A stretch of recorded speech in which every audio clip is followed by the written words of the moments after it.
ఓం పరబ్రహ్మణే నమః. అథర్వవేదము 10వ కాండము 6వ సూక్తము 32వ మంత్రం. ఇందులో విషయము సర్వశ్రేష్ఠ పురుషుడు ఎవరు, ఆ విషయాన్ని మంత్రం ద్వారా తెలుసుకుందాం. ఓం యం దేవాః పితరో మనుష్యా ఉపజీవంతి సర్వదా సమాయమధిరోహతు మణిః శ్రైష్ఠ్యాయమూర్ధతః. ఇది మంత్రం. ఇందులో ప్రతిపదార్థం. యం ఏ నరశ్రేష్ఠ పురుషుని ఆశ్రయముపై, పితరః తల్లి తండ్రి ఆచార్యుడు మొదలైనటువంటి వారు, మనుష్యాః మననశీలురైనటువంటి వారు, ఎల్లప్పుడూ అన్ని కాలాలలో ఉపజీవంతి జీవింతురో, జీవనోపాధిని బడయుదురో, సహ మణిః ఆ శిరోమణి పురుషుడు, శ్రేష్ఠాయ సర్వశ్రేష్ఠుడగుట చేత, మాం నాకంటే, మూర్ధతః ఉన్నత స్థానమును, అధిరోహతు అంటే అలంకరించుగాక. ఇది పదాలకి అర్థాలు. ఇందులో ఇప్పుడు ఇది భావార్థం. మాతాపితరులను, విద్యా విజ్ఞానములను ఉపదేశించి విద్వాంసులను, ఇతర సత్పాత్రులను అన్న పాన వస్త్రాదులతే వీటి చేత సేవించువారు అగ్రస్థానమున నిలవదగియుందురు. ఇది సర్వశ్రేష్ఠ స్థానము. ఎవరిలో? పురుషుల్లో. పురుషులంటే ఎవరు? మనుషులంటే మనుష్యాః మననశీల గుణము కలిగినట్టు మనుష్యులు. ఆ మనుష్యులలో తల్లి తండ్రి ఆచార్యుడు వీరు. అంటే మనకి ఈ మానవులకు దేహాన్నిచ్చి మనం బాల్యం నుండి పోషించి పాలించి, అంటే మన ఉన్నత గుణాలతో సంస్కారాలతో సదాచారాలతో పెంచి మన ఉన్నతిని కాంక్షించినటువంటి ఆ తల్లి తండ్రులు ఎవరైతే ఉన్నారో వాళ్ళ కోసం మనం ఎంత శ్రమపడ్డామో, మనం ఎంత శ్రమపడ్డామో వారు మన కోసం ఎంత శ్రమపడ్డారో తెలుసుకొని వాళ్ళకి ఆశ్రయం ఇచ్చి వారిని సేవించి, అంటే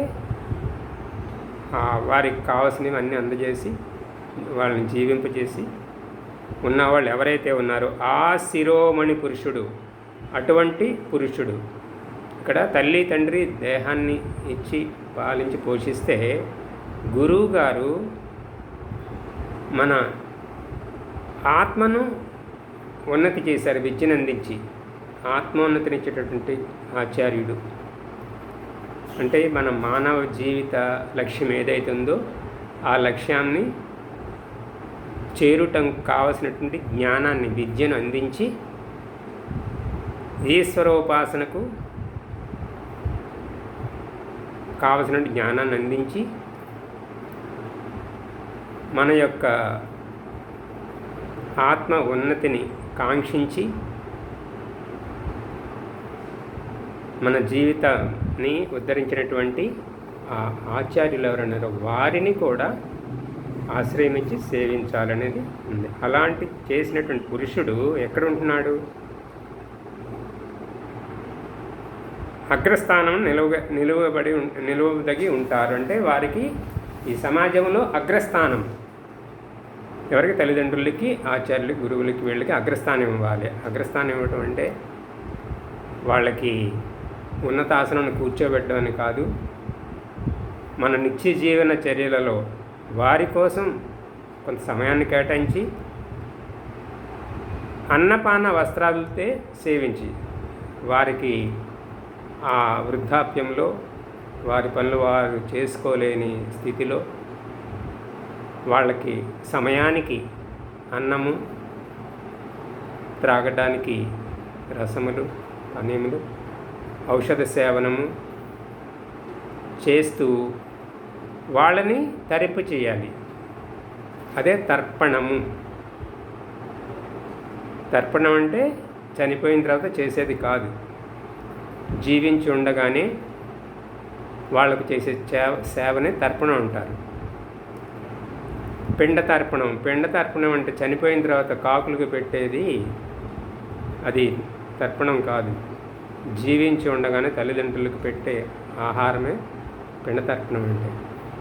కానీ ఈ రోజుల్లో నేను చెప్పాల్సింది ఏం లేదు, మీకు తెలుసు. తల్లిదండ్రులకి వృద్ధాప్యాలు, వాళ్ళు వృద్ధాశ్రమాలకు తోలేస్తున్నారు, వదిలించుకుంటున్నారు, వీళ్ళ స్వేచ్ఛ జీవితంగా అడ్డు వస్తారని. అది పాపకర్మే కాకుండా జన్మలకి ఆ రుణం తీర్చుకోవటం కోసం నీవు ఎన్నో పాటలు పడాల్సి ఉంటుంది.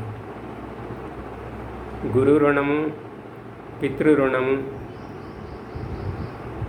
తీర్చుకొని తీరవలసిందే, లేదంటే అది నిన్ను వెంటాడుతూనే ఉంటుంది.